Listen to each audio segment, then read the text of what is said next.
In the headlines, accusations of Prime Minister nominee Lee Wan-koo's real estate speculation highlight the second and last day of his confirmation hearing. Possibility of an opposition party boycott is growing.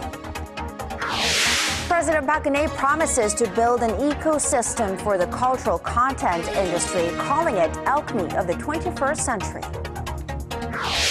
And the United States confirms that another American hostage held captive by Islamic State militants has been killed. President Obama condemns the terrorist group and vows to bring those responsible to justice.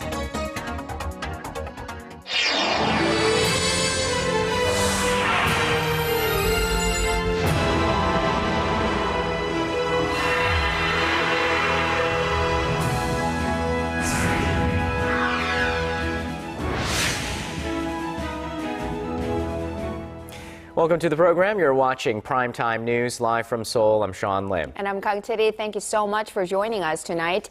It's been another tough day for Prime Minister nominee Lee Wan-koo, who continued to be grilled on this second and last day of his confirmation hearing. Opposition lawmakers voiced their suspicions about his assets, while the opposition party leader dropped hints that his approval may not go through.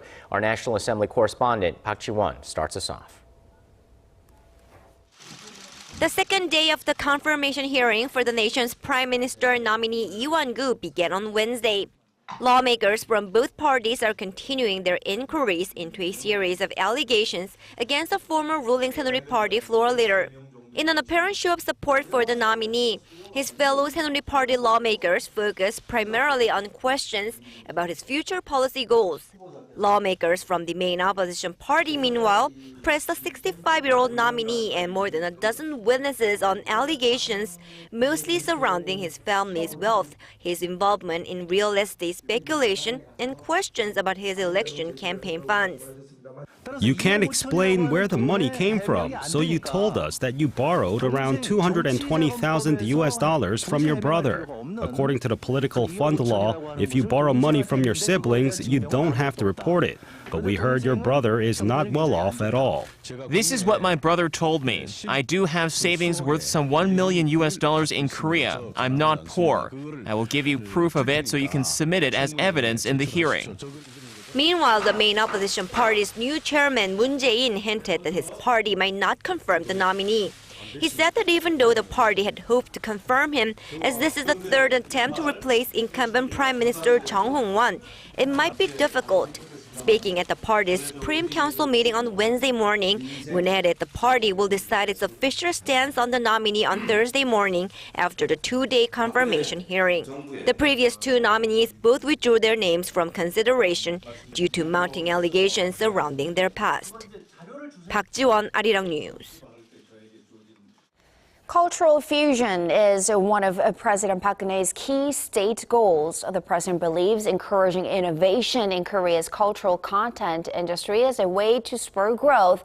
And in line with this, the government opened a cultural complex in northern Seoul on this Wednesday to better support creative minds in this field. Our Choi Yoo-sun reports. Korea's homegrown non-verbal performance, Nanta, recently saw its accumulated audience number surpass 10 million worldwide. The longest-running show in Korea, featuring chefs prepping for a wedding banquet, was created by local actor-turned-producer Song Seung-hwan, who converged his childhood memory of his mother in the kitchen and the traditional Korean beats of samulori. Song, who marked the opening of the government's Cultural Creativity Complex on Wednesday, said he overcame many financial hurdles in the process of breathing life into his idea. The new creativity zone, in cooperation with entertainment and food conglomerate CJ, will cater to culturally creative minds like Song from the initial stages to global commercialization. 컨텐츠의 기획, 제작, 구현에 이르는 가치 사슬 전반을 지원하고 그 성과를 인재 양성과 기술 개발에 재투자하는 유기적 순환 구조의 플랫폼으로 만들어질 것입니다. Similar to the government's creative economy centers, which support manufacturing and ICT-based startups and SMEs, the Creativity Center inside the new complex will help those with ideas create cultural content that can appeal to consumers at home and abroad. CJ, for its part, will offer assistance through some 80 of its content and food experts and promote the products at its global festivals. After an idea goes through planning and production, the product will then be showcased at the K-Culture Valley, a Korean wave contents park featuring a concert hall and film and TV studios set to open in 2017. While President Park anticipates the complex to build a new growth engine, the ultimate success of the project will be determined once the K-Culture Valley is completed and begins to generate profit and create jobs. 최유선, Arirang News. More harsh rhetoric coming out of North Korea against South Korea as well as the United States. Pyongyang's state media reports that North Korea's Unification Committee has vowed to take revenge if Seoul goes along with Washington's hardline stance on Pyongyang. These threats come ahead of a major Seoul-Washington joint military exercise scheduled for next month. The U.S. Senate Armed Services Committee has unanimously voted to approve Ashton Carter as the next U.S. Secretary of Defense. The 25-0 vote signals that the former Deputy Defense Secretary is unlikely to face much Republican resistance to his confirmation when it goes to a full Senate vote. The 60-year-old, who has tough views on how to deal with North Korea's nuclear weapons program, will be replacing outgoing Defense Chief Chuck Hagel. The full chamber is expected to vote on Carter's nomination on Wednesday or Thursday. Ultra-right-wing groups in Japan are going all out with hate speech rallies targeting ethnic Koreans. While local governments are calling for legal measures to stop the demonstrations, skeptics accuse the Shinzo Abe administration of turning a blind eye. Our Hwang Sung-hee reports. Insults against Koreans fly across the streets of the Japanese capital, Tokyo.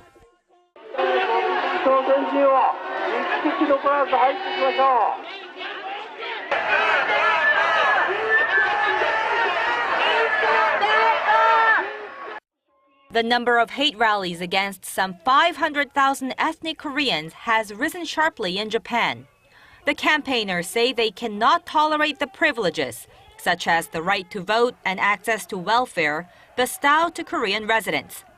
They justify the racial discrimination as their right to freedom of speech. What I'm doing is politics. Some say politics and discrimination is different, but it's all the same. It's a serious matter that has been taken to the international stage. In August, the United Nations Human Rights Committee demanded Japan add hate speech to legislation that bans racial discrimination.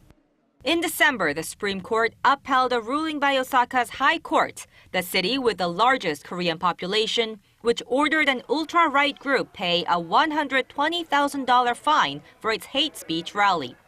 But the Abe administration has remained passive, saying the issue is under review.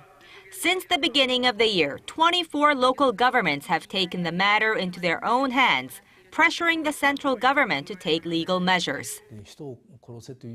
It's extremely dangerous to protect comments like kill someone under the banner of freedom of expression.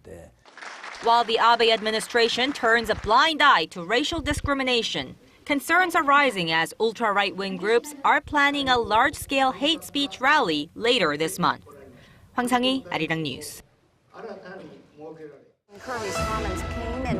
Your gateway to the day's biggest stories in Korea and around the world.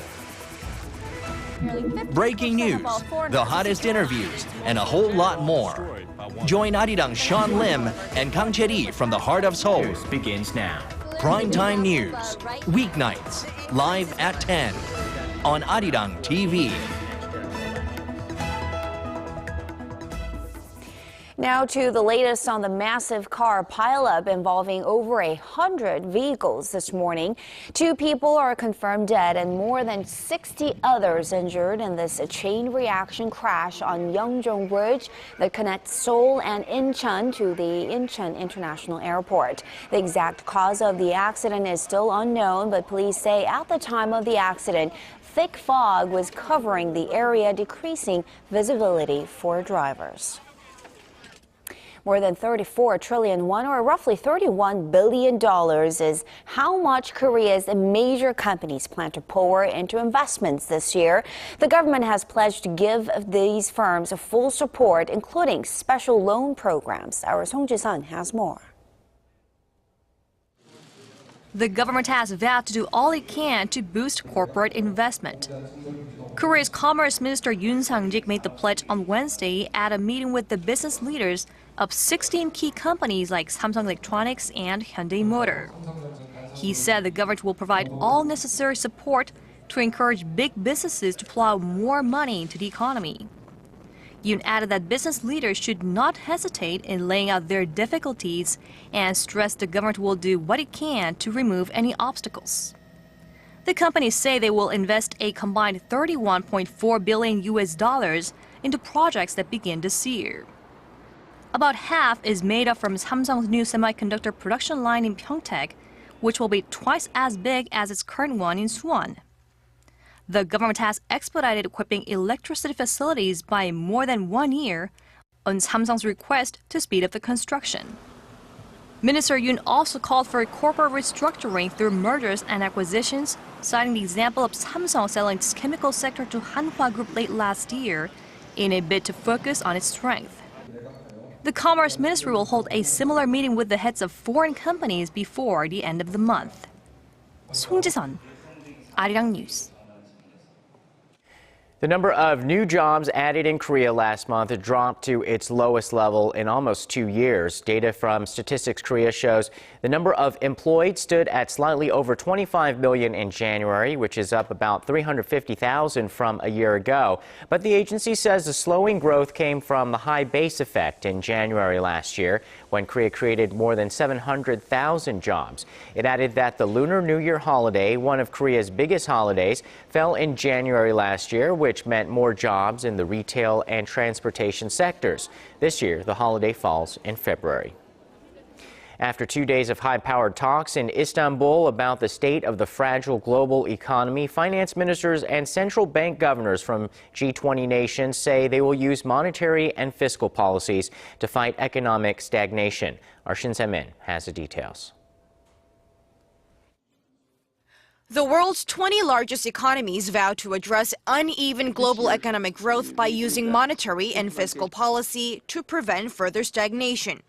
Wrapping up the 2-day G20 finance ministers meeting in Istanbul, the finance ministers and central bankers emphasized the need for structural reform in boosting the fragile global economy. In their written communique released Tuesday, the officials vowed to continuously review monetary and fiscal policy settings and act decisively if needed. The text made note of sluggish growth in the Eurozone and Japan, adding that some of the emerging market economies are also slowing down.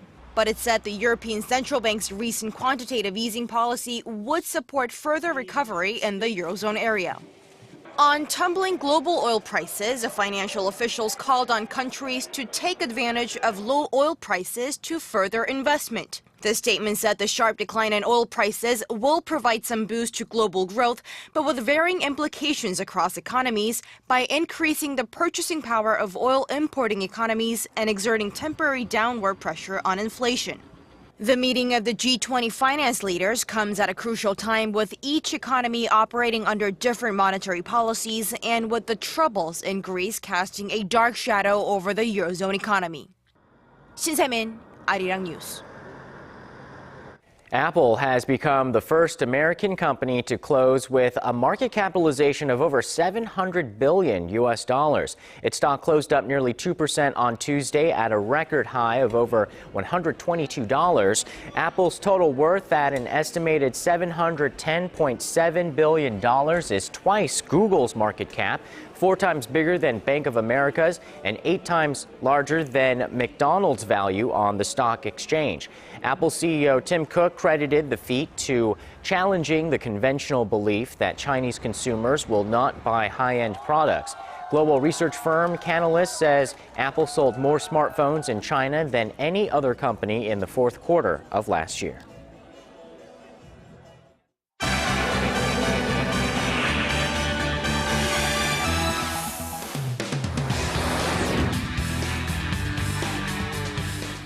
U.S. President Barack Obama has confirmed the death of an American aid worker who is being held hostage by the Islamic State militant group in Syria. With more, we turn to Paul Yee at the News Center. Paul, this woman, Kayla Mueller, was abducted 18 months ago while she was helping refugees in the Turkey-Syria border region.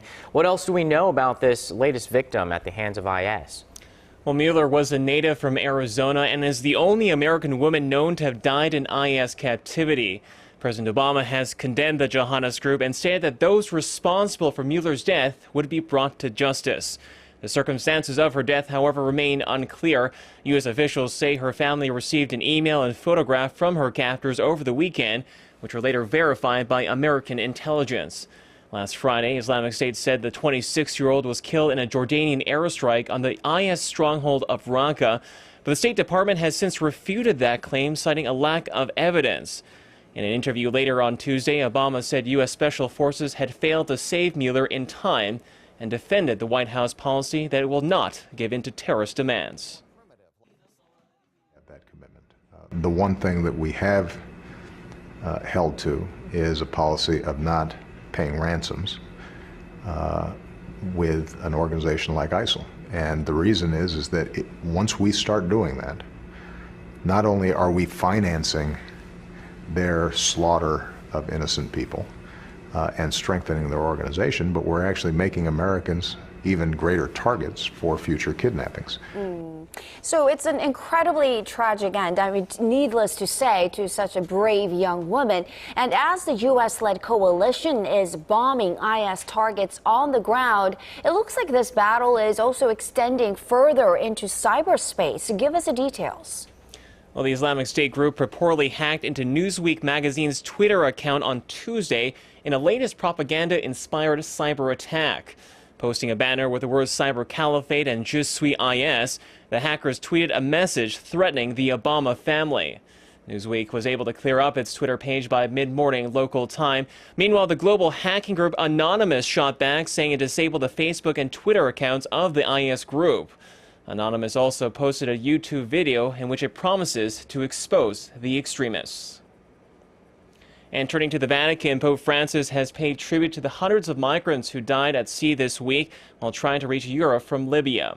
Upon hearing the news, Francis told pilgrims in St. Peter's Square on Wednesday that he was praying for the victims and called for solidarity for those in need.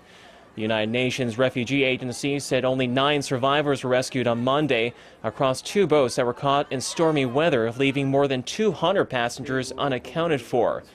The disaster has reignited criticism of Italy's decision to end full-scale search and rescue operations in the Mediterranean Sea due to cost concerns.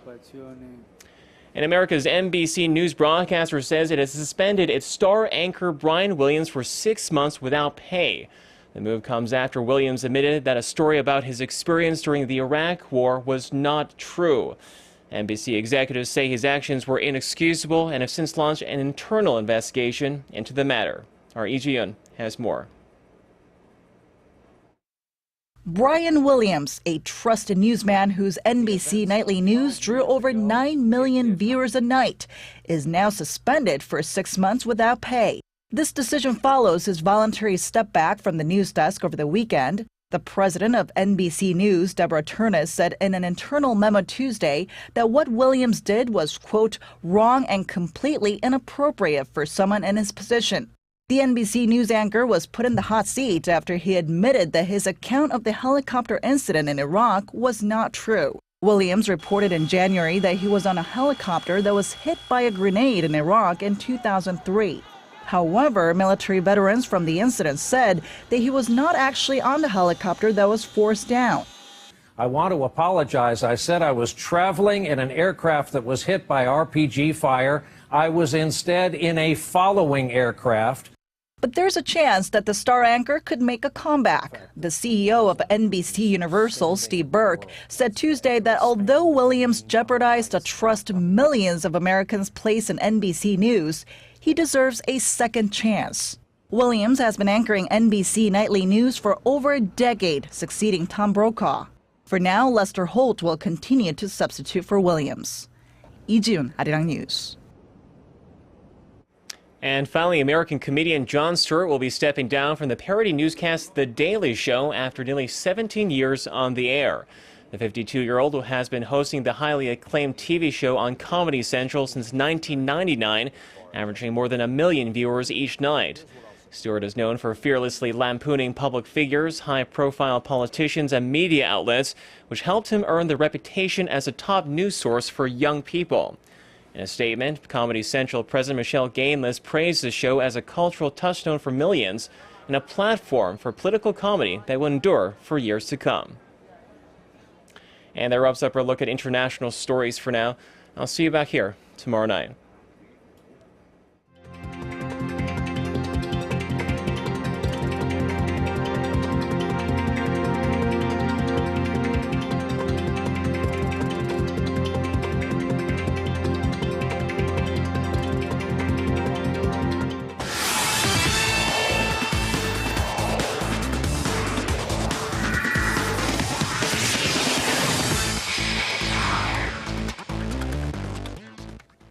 Hello everyone, I'm Stephen Che with the Sports Brief. Now let's mix it up and start with the live games on the night. To the KBL, the first of the doubleheader takes us to the tip-off in Incheon. Now the ET-Land Elephants broke the game open in the third quarter as they went on to beat the SK Knights. Terrence Leather had a team-high 20 points in the big win. Meanwhile, the Goyang Orions thrashed the KCC Aegis, whose head coach Hojae resigned just days before. It's Goyang's third win in a row, giving them sole possession of fourth on the standings. And going over to pro volleyball, first to the ladies, who took the hard court in Hwasong. The visiting GS Caltex Kicks came in with a full tank, taking down the IBK Altos in 4 sets. Haley Eckerman not only led the attack, but the defense as well in the victory. And over to the men, the Hyundai Capital Skywalkers lost the first set to the Uricard Hanse, but then swept through for the next 3. Kevin LaRue's 23 kills and Yun Bong-woo's 7 blocks were team highs in the win. Meanwhile, the 4 Continents Figure Skating Championships kick off in Seoul on Thursday, and it's a chance for Korean skaters to shine on the international scene. The ISU senior level event features the world's top figure skaters. Korea's brightest talent is national champion Park So-yeon, who's been pegged to succeed her mentor, Kim Yeon-ah. Now in her sophomore season as a senior, hopes are high for a podium finish for Park, who finished 9th last year in her debut. Moving on, does the UFC have a drug problem? Hector Lombard is the latest to fail a drug test, underlining a growing problem in the sport. The Nevada State Athletic Commission confirmed the welterweight tested positive for designer steroid in his win at UFC 182 early last month. The UFC removed him from his upcoming bout in April for now. Calls for stricter measures have been growing in light of 2 of the organization's most popular fighters, light heavyweight champion John Jones and Anderson Silva, recently failing drug tests. And finally, England's Premier League is the richest football league on the planet, and they just got much richer, commanding a record fee in their latest TV rights deal. The Premier League will be paid over £5.1 billion, that's almost $7.9 billion US dollars, by Sky Sports and BT Sport, a 71% jump from the current contract. But while the league rakes in its record payday, experts and fans alike have called for ticket prices to be lowered to ease the burden on its most loyal fans. And that wraps it up for sports. Your weather's up next. Have a good night.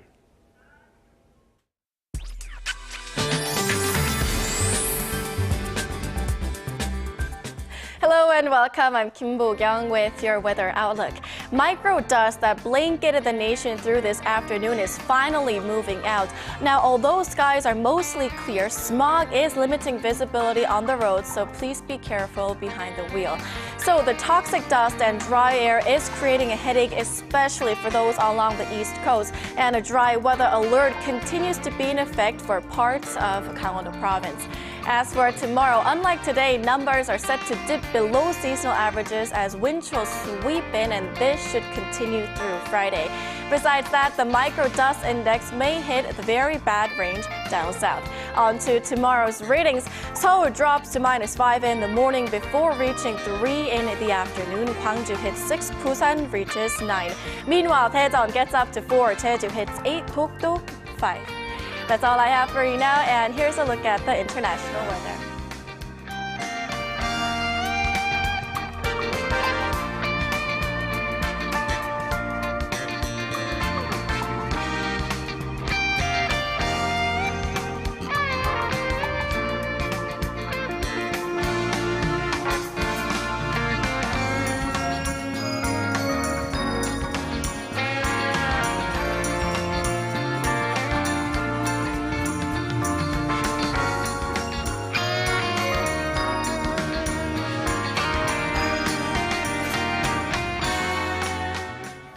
And that's primetime news for this Wednesday. I am Kang Chae-ri. Thanks for watching. And I'm Sean Lim. Have a great night. We'll see you soon.